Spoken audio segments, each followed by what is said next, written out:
COVID-19 cases are still on the rise. Missouri's reached more than 1,500 positive cases and 19 deaths, with the latest in Jackson County. The patient was a woman in her 80s. Cass County is seeing its first death from the virus, a woman in her 70s with underlying health conditions. In Kansas, they're nearing 500 cases. 10 people have died. Now let's take a look at the chart that's showing the trend for both of these states for the past week. The director of Kansas Health says Kansas is not expected to peak until sometime in the middle of this month. Good afternoon. I'm Haley Harrison. Right now, one of the city's biggest hospitals is adding more beds, anticipating a surge from this virus. As KMBC 9's Michael Mahoney reports, they are not alone. St. Luke's Hospital of Kansas City is adding 163 more beds. Almost half of them intensive care beds, according to the hospital.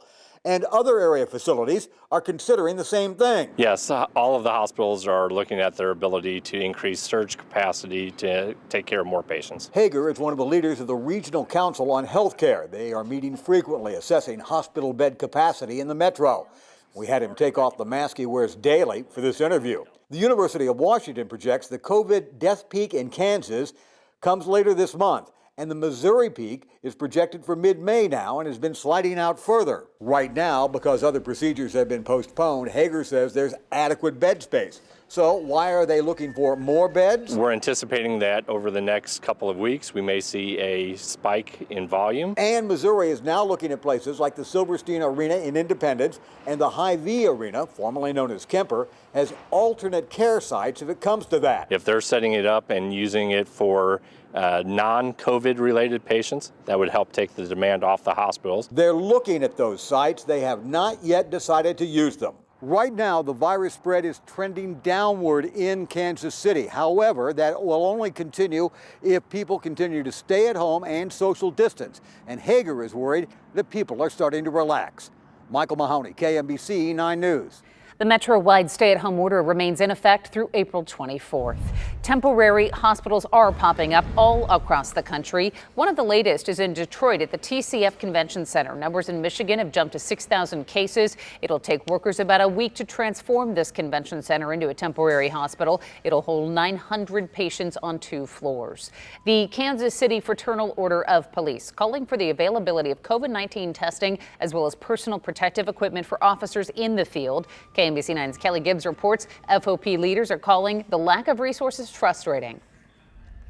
I think frustrated would probably be a very light term of how I feel today. After reports of 2 confirmed cases of COVID-19 within KCPD, Kansas City Fraternal Order of Police President Sergeant Brad Lemon says officers do not have the equipment they need to safely do their jobs. We don't send people with without guns into houses with people that have guns. Why are we sending our people into situations where we know that they could contract COVID and potentially bring it home to their families? He's calling on department heads and others to allow officers to be tested for the virus, as well as more personal protective equipment, all in an effort to keep officers and staff safe. We're seeing, like New York City, 1,000 people testing positive and 5,000 calling in sick because of it.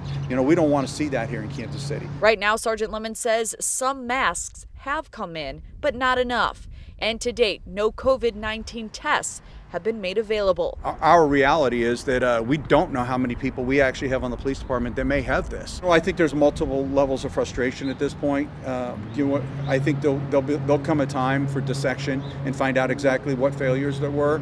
I'm not going to point fingers at anybody at this point, but I think that time's coming. In Kansas City, Kelly Gibbs, KMBC 9 News. Police say that right now you can help them out by reporting the crimes that happen in your neighborhood to the TIPS hotline, 816-474-TIPS. The KU Health System is seeing a jump in coronavirus patients. In the last 24 hours, the hospital went from 25 patients to 36 who've tested positive for this virus. 11 are on ventilators, 14 are in the ICU. All patients are being held in an area away from other patients. And some new changes at Children's Mercy Hospital. Starting now, only one parent can stay with a child in the hospital. Parents can trade out once a day. They must be free of symptoms and fever. No other visitors are being allowed, and that includes siblings. Missouri Governor Mike Parson says universities will be impacted by spending cuts because of coronavirus. There will be $180 million in spending cuts. They'll impact higher education, the Department of Transportation, Natural Resources, and other departments. COVID-19 has had serious impacts on our anticipated economic growth, and now we are expecting significant revenue declines, some of which may be larger than those experienced during the Great Recession. Parsons says elementary and secondary education will also be impacted. The governor says the cuts are necessary because the state could face an estimated $500 million shortfall. More than 100 workers are being laid off in Blue Springs. Gaming Partners International sent out layoff notices to 108 workers. It comes after Kansas and Missouri shut down casinos because of COVID-19. GPI is a casino supply company. The company notified the state they plan to close the facility off Highway 7 on May 26th. A skeleton crew will stay in place to wind down their operations. Small businesses in Kansas City, Missouri can now get emergency relief loans from the city. Today, Mayor Quinton Lucas said that the loans are for businesses with 20 or fewer employees and with revenues under $750,000 last year. Businesses can apply for loans up to $25,000. The city's working with AltCap, a local community development financial institution. These are 3-year term loans with deferred payments, no interest for the first 6 to 12 months. Mayor Lucas says that the loans are a lifeline for struggling businesses.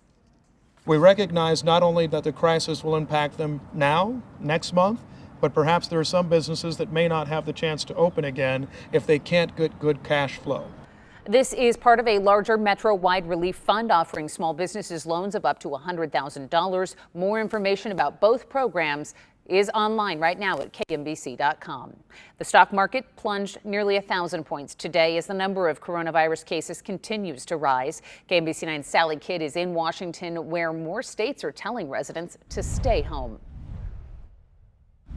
More than 30 states now have stay-at-home orders as governors take the lead in combating the pandemic.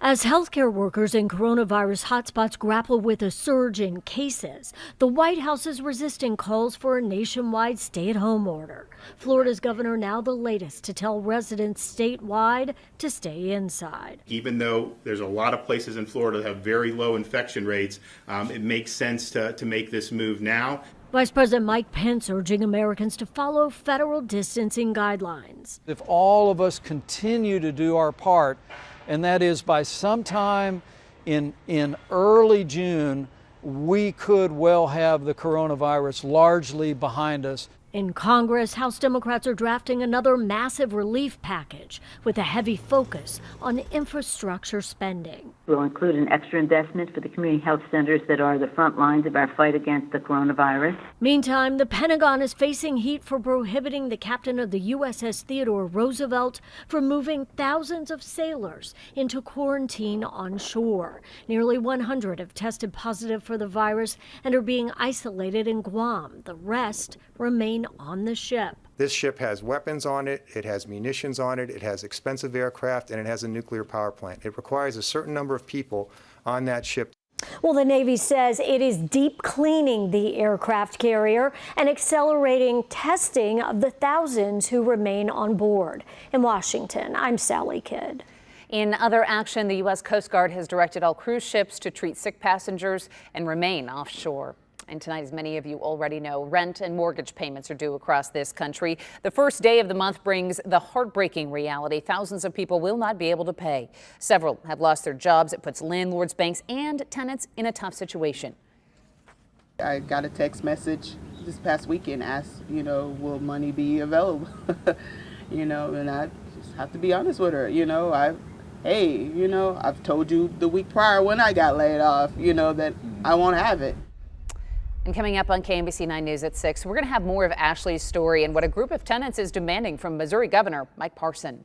We're going to have many of the answers to your COVID-19 questions right now. It's at KMBC.com. All you have to do is click on the coronavirus tab.